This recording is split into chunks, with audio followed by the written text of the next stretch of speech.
Okay, we're back. We're gonna watch Super Metroid: The A Button Challenge by Freyasspirit. This is where they're gonna, I believe this is where they're gonna press the A button and never release it for the whole run. Is that correct? Yep. Jump is Awesome. going to be held for the entire run. I'm really looking forward to this. Yeah, take it away, Freyasspirit. Awesome. So this is the A button challenge. We are going to be pressing A and we wrote a hack which just holds jump for the entire run, and that is going to be the run. And let's see how the movement looks there. So this and we have starisms and commentary. Hi, everyone. So this is a really interesting hack or run even, that was inspired by Mario 64's half A. I'm not sure what to call it, theorizing, I guess, there, about how many times it takes to press A, how many times you press A to finish Mario 64, but it quickly became how few times can you do it, and ended up being just a half A press with a task, I think. And but Super Metroid actually has a mechanic that makes that a little bit easier here for players to do, and that while jump is being held and you're standing still on the ground, when you press back, you will jump. It's a buffered back jump is what we call it. And so the only way Freyas can jump is by doing a backwards full height jump. Tricks like the mock ball, which you'll see almost in every other speedrun of Super Metroid, are not possible here. Mock balls require that you jump, release jump, and then hold it again for specific timing, and that's just not possible. Wall jumps will not be possible. Shine sparks are going to be very tricky or very easy. Sideways ones are not going to be a thing we'll see today, even though they are possible with some really tricky maneuvering. The diagonal ones are going to be very easy.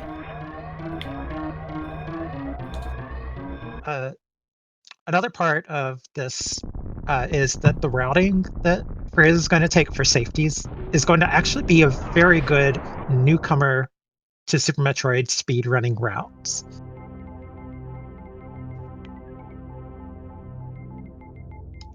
Yep. So in Super Mario 64, the task community once upon a time wanted to started seeing how few A presses they need to beat Mario 64, and over time they brought it down to just one, which was wonderful to watch. And so we asked the same question in Super Metroid, and we got this idea when we were watching the Twitch plays Super Metroid, and the way that they were jumping was by back buffering all of our jumps, and through that we learned how to use that mechanic well, and decided to do a run of this. And we made a hack of it, and it's been a lot of fun, and we're super happy to show it off here. What would you say is the most challenging room that you've had to learn for this, other than Colosseum? There's a sand hall after Plasma that's also instant death pit. So there's a couple rooms in Radio with sand that are just instant death pits in this.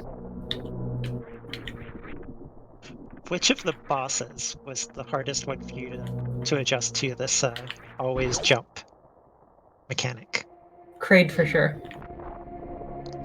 It's There's no interesting. Kraid. It's basically impossible for us to get the Kraid quick kill. We might be able to get it if we practiced it a ton, but that's not something that we want to spend hours and hours and hours grinding out. Yeah, since you can't control your jump height there, and you can't just jump straight up, that I can see definitely how that would become so problematic.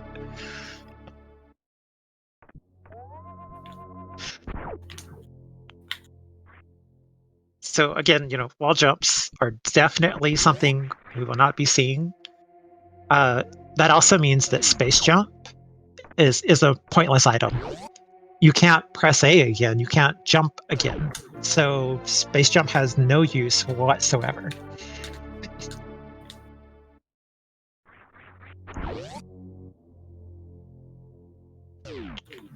And if there's anything, any donations or anything you need to plug Tuesday while Freeze is working their way back up, it'd be a good slow time. Sure. I'll let folks know about the charity that we're supporting today. We are supporting the Trevor Project, an American nonprofit organization that focuses on suicide prevention efforts among lesbian, gay, bisexual, transgender, queer, and questioning people under 25 years old. It operates the Trevor Lifeline, a confidential service that offers trained counselors through a toll free phone number. The Trevor Project is committed to producing research that brings new knowledge and clinical implications to the field of suicidology, and also advocates for laws and policies that will reduce suicide among LGBTQ plus young people. We're delighted to support this invaluable, life affirming organization. You can donate toward a number of incentives that we have, or just donate in general without any of the incentives. Current incentives include Uki mode, that's monkey noises in Tetris the Grandmaster, as well as Ditch or Save Yoshi in Grand Poo World 2. We're going to have a couple other incentives later on as well. If our overall amount of money raised reaches $7,680, we're going to have a bonus stream later on where Dijon Ketchup learns how to play Final Fantasy IV quality of life hack.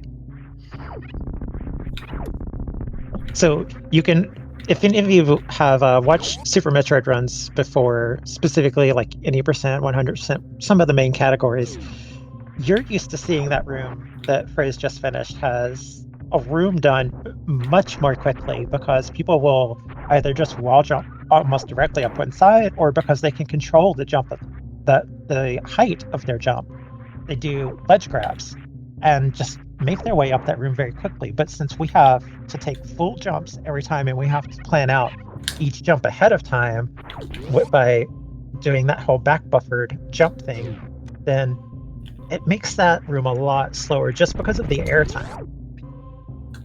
And Bomb Trizo, first mini boss, is just about to come in. A lot of people would, if you're using Moonwalk, you can just, while holding shot, move backwards. You can get yourself into these specific safe positions where you won't be hit. That's a lot harder here because Moonwalk is not a thing. Well, it's no point in using it because when you press backwards, you're going to jump.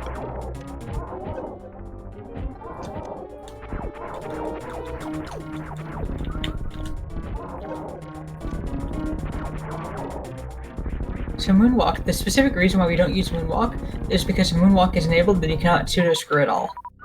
And that's really important in certain places. That is also important. Yeah, I didn't think to mention that. Moonwalk would be incredibly useful if we could also pseudo-screw, but we're not willing to give up pseudo-screwing just to use Moonwalk. So that's definitely a trade-off that we have to choose. That's a fair trade-off. We can see how pseudo screw would be much more important in this run than moonwalking, because you already don't have a whole lot of fine control over your movement, specifically when moving backwards. So we haven't actually tested it, but we suspect that you would be able to still moonfall in this. With Moonwalk, one of the things that most people do to turn around a lot of the times is crouch, specifically in boss fights where they're holding charge and waiting for their shot to line up. So with the half A press, can you turn around by crouching? Yes. The same way? Okay. And you can also turn around by holding L or R, which is how we're going to be doing a lot of turnarounds.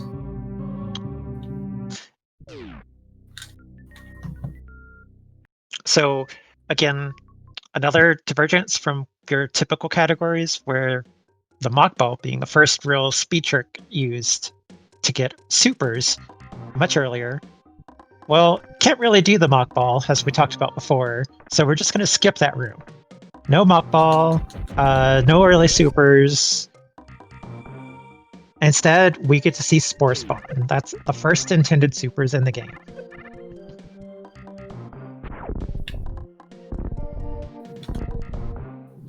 And it's very difficult to actually go this way muscle memory wise. In practice, we absolutely just muscle memory straight into early supers, and had to farm up extra missiles. So Spore Spawn's going to come with its own unique challenges considering this. Because you're only going to have 5 maximum missiles, which is not too bad, because you're going to get plenty of missile drops while fighting. It's the jump that's the problem, because again, you can't control your jump height. So getting more than 1 or 2 missiles into Spore Spawn per round is going to be a little bit of a challenge.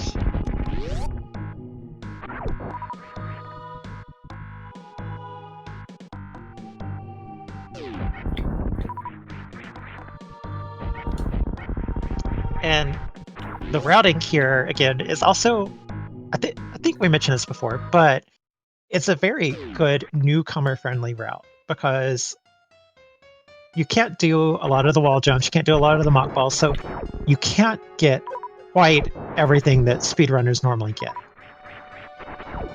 We're going to get Ice Beam early to help with Red Tower Climb. Otherwise, that would be very difficult. Pretty sure you would have to bomb jump it. And if you mess up even once, the distance you have to bomb jump is going to be ridiculously much more every time you mess it up. We're going to be getting Grapple Beam early to help us get across the moat and the ocean and a few other areas. Grapple Beam is actually incredibly useful in this category, because you cannot Zebetite skip at the end without Grapple. So Grapple actually saves a huge amount of ammo collecting, which is fascinating, because this is probably the single category where Grapple is the most useful out of all of them. Now, we watched the VOD of your hotfix run just to see that, and it actually happened so fast, we barely got to see it. So here's hoping we can get a better view this time.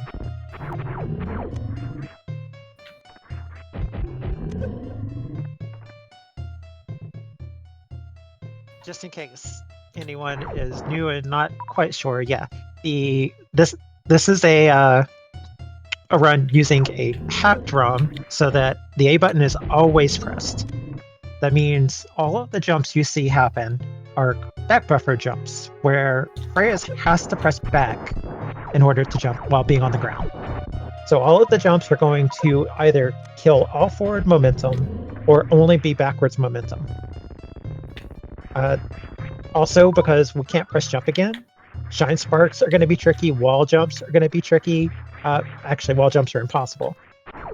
Places where wall jumps are necessary, or a single wall jump is used in speedruns, we're just going to infinite bomb jump. So the question in chat about whether Turbo would be good at the same as holding A? Absolutely not. Turbo would result in just a bunch of tiny jumps. And and because of that, we really doubt that it would be possible to jump at all and make it out of series. And with turbo always held. Yeah, you'd be doing nothing but tiny little spin hops and probably not even actually seeing the spin, depending on how fast your turbo was.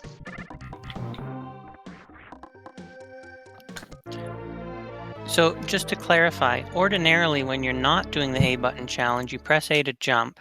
In this game, in this version, in the A button challenge where the A button is pressed and never released, you can jump, but using what again? A back buffered jump? Yeah, so if you're standing on the ground and have jump held and you hit back, you will jump. Oh, I didn't know that. And that is what makes this possible at all. Without that, this would just be impossible. So you can jump backwards, but not forwards. Yep. Luckily, in spin jump, you can just you can instantly turn around and be good there. Yeah, so this is not one A button press per room. It is one A button press to start the game, and then always held for the rest of the game. And you know, if you're familiar with some of the other speedruns of this game, you're going to see rooms where wall jumps are a primarily used mechanic. You're actually going to see infinite bomb jumps. Instead, you're going to see us work around it in a different way. Bubble Mountain is a really good room for that. Oh, that was a really good jump there, Freya's. In this room with the bats in the water, you know, you have to line yourself up really close. That jump is just if you're not perfectly lined up anyway, it's going to be hard to make that jump.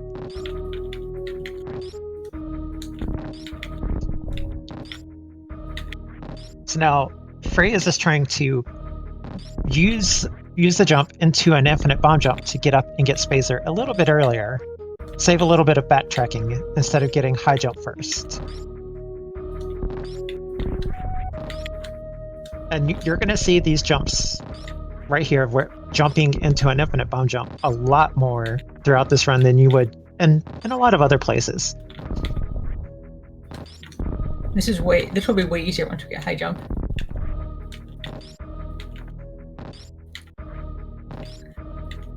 We're actually just gonna skip this and try to not mess up grade.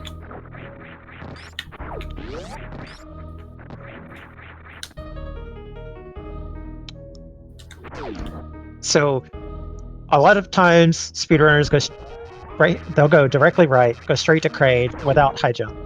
That's going to make Kraid a lot harder if we do that. I don't. Is the entry to Kraid even possible without high jump in this mode? Bomb jump. Oh, well, that's true. I wasn't thinking. I'm so not used to thinking of bomb jump as a way to get places. But yeah. Also, when you get into Kraid's room, it's really hard to get up on the platforms where you can shoot Kraid from without high jump. You would have to land on one of the claw platforms going across, and with enough time to get another jump off up towards that. Good timing. That room is really hard in this category. Getting that little enemy killed before it gets too far away from you, so that the door is unlocked when we go back in later.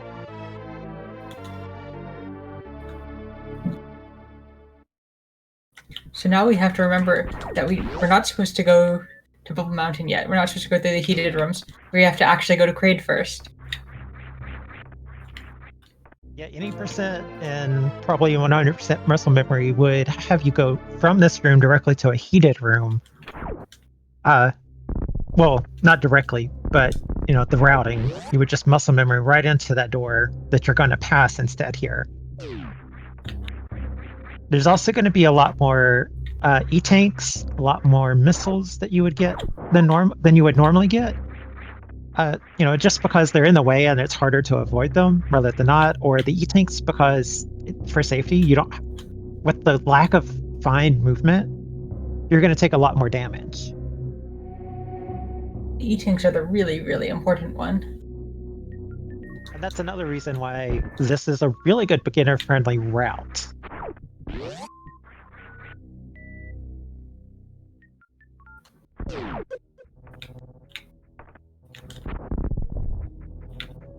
So the route that we're going to be showing off, we think would actually be a not terrible route for somebody doing for somebody who's just doing their first playthrough, but doing it with a guide.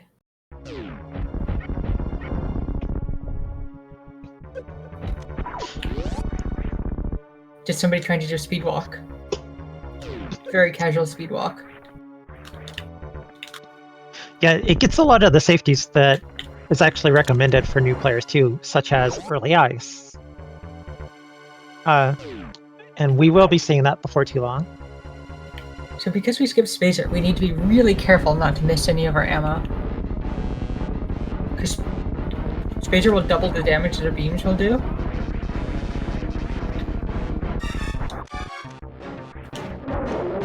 And we're not even going to go for the quick kill, especially after skipping the Spazer. Because that's just a recipe for pain. Because we end up in this phase anyway. Only without our ammo.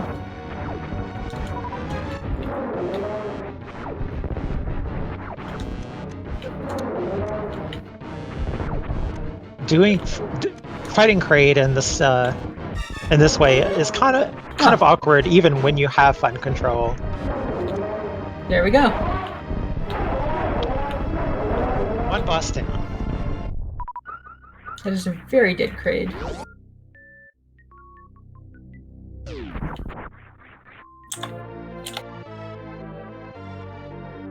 And right now we are 16 seconds ahead of the world record. We'll see if we can keep that up. So, fun fact, what is the world record? 127, 40, 54. According to our splits. And you can still deboost in this, which is really cool. I imagine that in some places it makes deboosting easier and harder at the same time because of the momentum. Anytime you jump, you're always going to immediately have backward momentum. But since A is always being held, you're going to have a lot more accidental deboost too, I would think. Probably. So this is the first safety. A one that we would recommend everybody gets when they're learning the game. You call this one a safety, but a lot of 80% runners still in their low 50s will pick that up. Maybe even upper 40s still pick that up. So oh yes, that is definitely one of the last safeties you drop. We would not recommend it. We would recommend that everybody above that doesn't have a sub 50 yet grab that E-tank. It's a 30-second time loss to get that E-tank versus not getting it, but that whole extra E-tank provides a lot of a cushion throughout the rest of the run because, like Freya's and some of their 80% PB attempts will be skipping that and only having 3 E-tanks for the whole game. That leaves very little wiggle room on the health. Pretty soon we'll be in Bubble Mountain, which is one of the first rooms where wall jumps would make the room so much easier and so much faster. But Freya's is going to have to clear out the waivers that fly around, and it's a fairly predictable pattern, but they're going to be all back and forth in the way that Freya's needs to go while bomb jumping, and a single hit while bomb jumping would ruin the bomb jump. So we're going to take they're going to take time. They're going to kill the enemies that are going to be in the way, and then they're going to do a bomb jump again, which you'll have better luck this time because you don't actually have to do it from a jumping position. You can actually just drop to a morph ball and start from the ground if you need to. Wow, we killed those way faster than we expected. We had forgotten how useful Spazer would have been here, but we got lucky and got away with it. Good timing on the shots. So having high jump here makes this thing so much easier. Yeah, there's a lot more room between when you can morph and when you have to lay the bomb because you have so much more vertical height.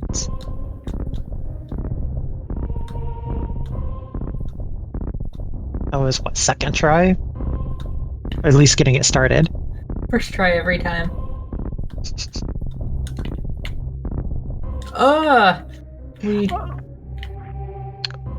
Okay, we're gonna take the blame for that. We jinxed you. No, we tried to get boosted diagonally, but we ended up getting hit straight up, which is bad. We think next time the trick is to lay a bomb while trying to do that.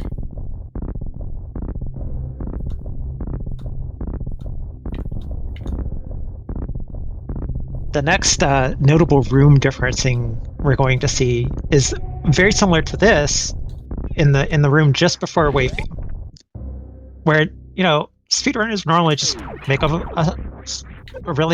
forward jump with a lot of momentum from their run speed, and then into a wall jump into a wave beam room, but with this one, we're not going to be able to transfer all of that forward momentum into a jump. So, and we're not going to be able to wall jump either. So Freya's is going to have to land on spikes, then do the jump into a bomb jump. And every time that they fall back down is going to be more damage. And the spikes are the fun part. In practice a couple days ago, we definitely died trying to do that. So we're gonna have to take it. So we're gonna definitely play it safe so we don't die here.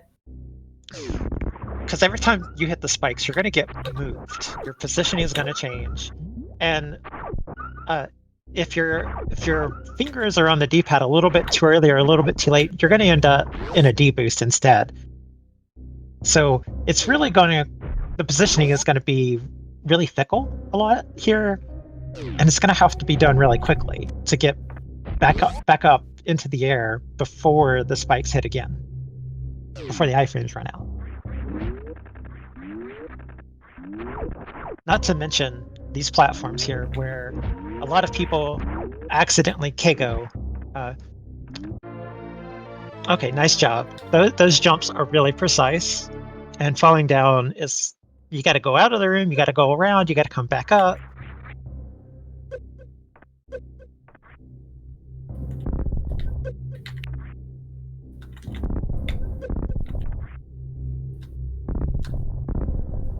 Looks like we got it. Looks like it. You got it. Got it. Let's go. Good job. So, to people who haven't played much Super Metroid, you may not have been able to tell there, but that deboosting or just the boosting from taking damage, not the actual deboosting itself, really messes with your position and takes up valuable iframe time.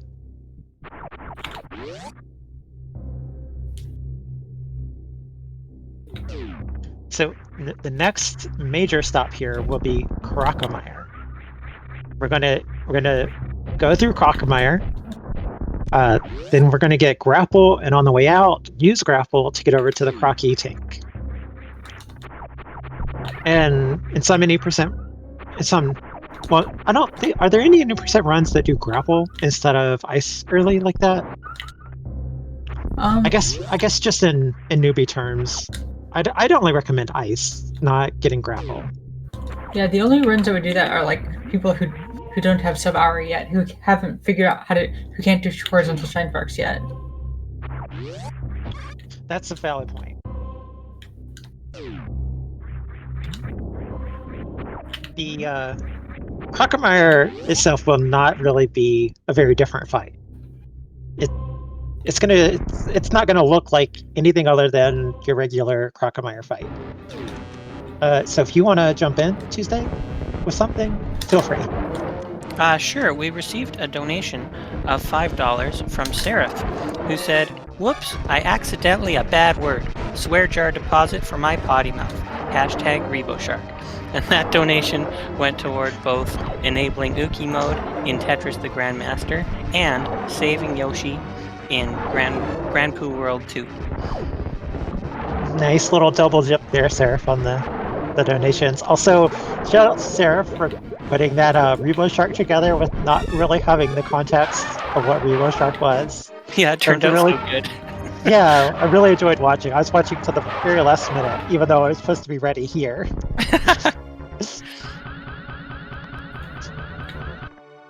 So normally we would grab the E-Tank beforehand, but without wall jumps we can't. So we have to grab it after, and we have to remember to grab it after. If we had remembered to grab that E-Tank previously, the world record would definitely be lower. I actually have another quick thing to say, if that's all right. Yep. This is actually the end of my hosting shift. I'm Must Be Tuesday Music, and your next host is going to be Margaret Ann. Hi, Margaret Ann. Hi. One sec. Is it working? Yeah. Oh, okay, it was telling me it wasn't. So, hi everyone. Glad to be here. Hi. Hi. Hello. Good luck with the rest of the run, Freyas. Thank you. Bye, Tuesday. Bye. Goodbye.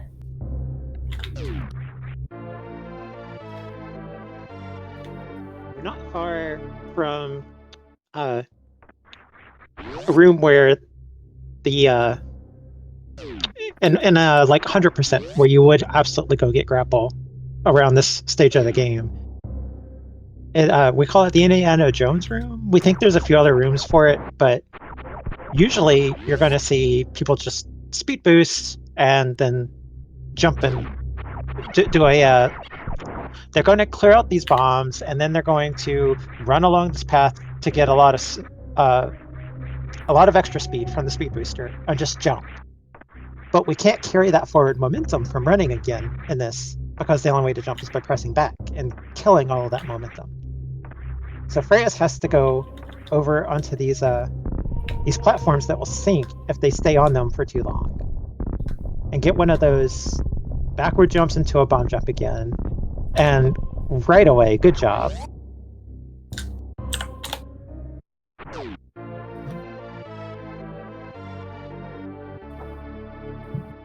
And this is Grapple Beam. This will get us across the moat and help us with Zip Skip. And that's about it. It's pretty much useless other than that. It'll help with the ocean as well. Oh, it'll help with the ocean, yes. Unfortunately, if you're grappling, you can't actually do grapple wall jumps out of it. So that means that Coliseum, we're going to have to be doing more of these bomb jumps. With instant death pits beneath us. The sand pits aren't quite instant death if you fall in, but if you sink in, then very nearly instant death. It is instant death in this. It just straight up is instant death. No, if you sink in, because we've seen you land on the sand. Yeah, if you sink in, it's definitely instant death. Yeah. So it's not quite falling and having to jump again on the sand that will get you, but if you linger for, just a few frames, it's going to sink in, and because you can't rapidly press jump, you're not going to be able to get out. Doesn't sound dangerous at all. Part of the fun of the run. Instant death risk for a little bit of the adrenaline. The next major item is, do not forget the Crocomire E-Tank. Thank you. We would have forgotten the Crocomire E-Tank. And then after that, I believe the next thing you're going to head to is ice, right? Yes. And Yes. ice is going to let Freyas climb up the red tower, where the only other way that it would really be possible is to kill the rippers that move back and forth so that they don't hit you and knock you out of the way, and then infinite bomb jump up really big heights, not once but twice. So the problem is the block respawns. So that that trick basically has become Super Metroid Impossible level, a Super Metroid Impossible trick. Well, we've seen people who, while infinite bomb jumping, switch to power bombs, lay a power bomb as part of the infinite bomb jump, and switch back to regular bombs to break things around them and continue the bomb jumping. I don't know how difficult that is myself, but I mean, it looks like it's difficult because the lag would change the timing entirely. Pretty straightforward. We could definitely do that. We didn't think about that at all. We don't need to think about that because we're gonna get ice. Ice will also increase your damage output for boss fights. Very slightly. Ice itself is a 20% DPS increase. Ice and Spacer together will do double the damage of this. Ice can also be a little bit of a hindrance in some places where you don't want to freeze enemies where you would normally one-shot them. And the jump that you just did there in the room before ice was flawless. That looks like it's a really hard jump, and you just made it look super easy. What makes it a hard jump is the whole back buffer jump thing that we keep talking about, where your jump height is maximum, and you have to start the jump with backwards momentum. Sometimes Freyas is able to change that momentum so quick you don't really notice the backwards momentum, or sometimes they just change so that the backwards momentum is the way they want to go.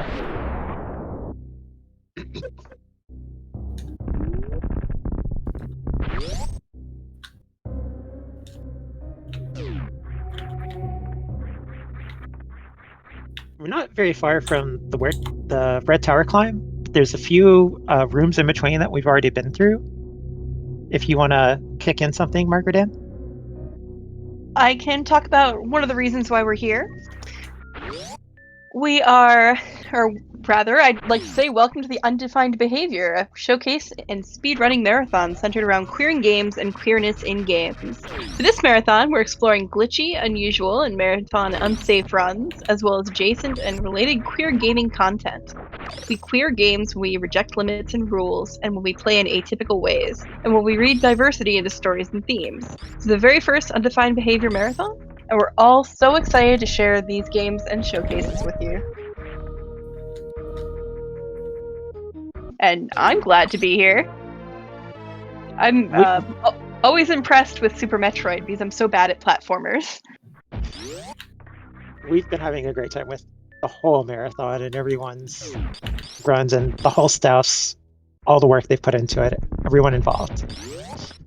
This has been It's been Yeah, it's great. been incredible. Those were example of enemies where we'd kill them in one hit without ice, but 2 hits with ice. Now, Mark Redan was talking there for a moment, but if you notice that the getting up to Spazer was very simple once we got high jump. The problem was having to do the backwards jump into a bomb jump earlier without high jump. But with high jump, even though it makes the bomb jumping easier, you just jump right up there.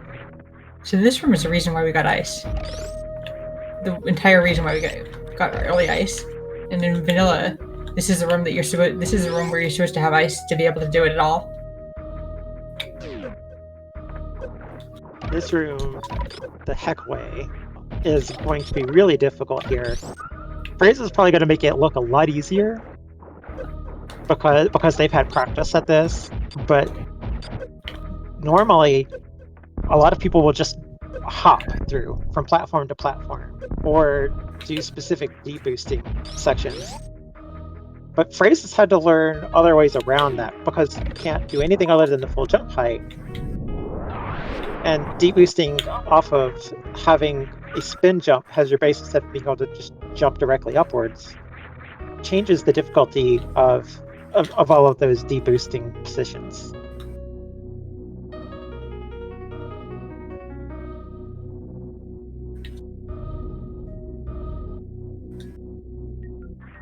We'll be going across the moat and the ocean here soon, which are where we need grapple for travel.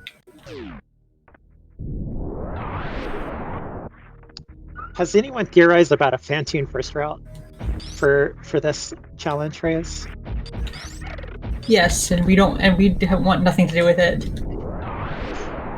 So the really hard part for Phantoon first would be bowling. What is Phantoon first, out of curiosity? Phantoon is the upcoming boss, and the world record route for any percent kills Phantoon before Kraid. Ah, okay. I was hearing it as Phantoon, like, you know, a remix of the song, and I was like, ooh, song remixes. Phantoon is the elephant ghost everyone knows and loves for its giant eyeball. Yay! It's a bit of a meme in the community with some people that you compliment Phantoon on its giant eyeball in order to get fast patterns. So if you have any chat, throw them out and hopefully we'll get Freya some fast patterns that they can make use of.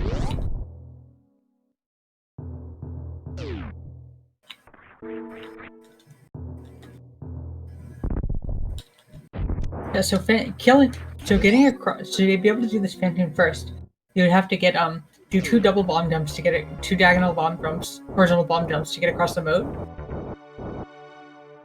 and you'd have to do 4 more of them to get across the ocean, which we aren't good enough to try. And the real interesting thing would be bowling. How can you get across bowling? You'll see that later. A room with a bunch of spikes where you'd be trying to get across with only a few Only a few E-tanks. Yeah.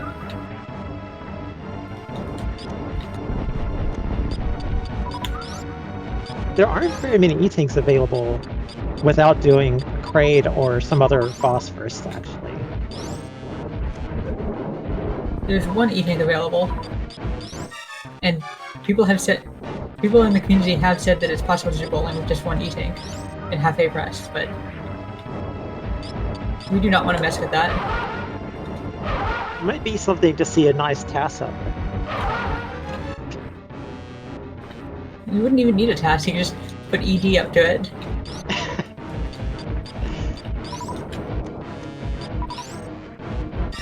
Or put John up to it. We're getting some elephant ghost emotes in chat. Elephant and ghost emotes. Got a 1+, we even got a little bit of an air doll play there.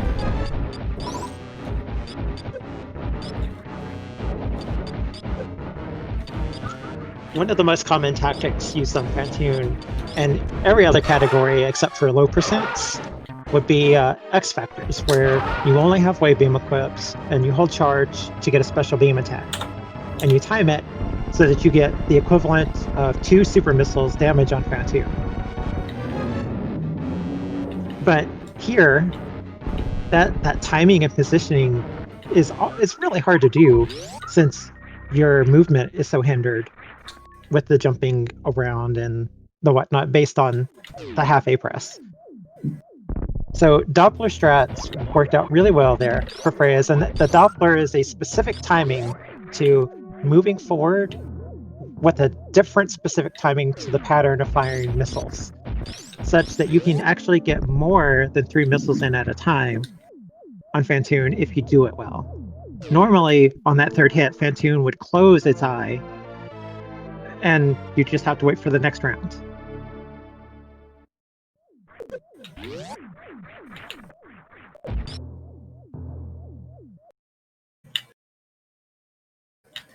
And we will, of course, be skipping the dangerous spiky room of death. That you would actually see that in Hundo at this point, but that room is kind of dangerous. The folly rooms are a little bit dangerous. The E-tank there is not worth it. It's a room where you can very easily die to death. The moving spike platforms in the spiky room of death do 100 damage right out of the gate, and it's very easy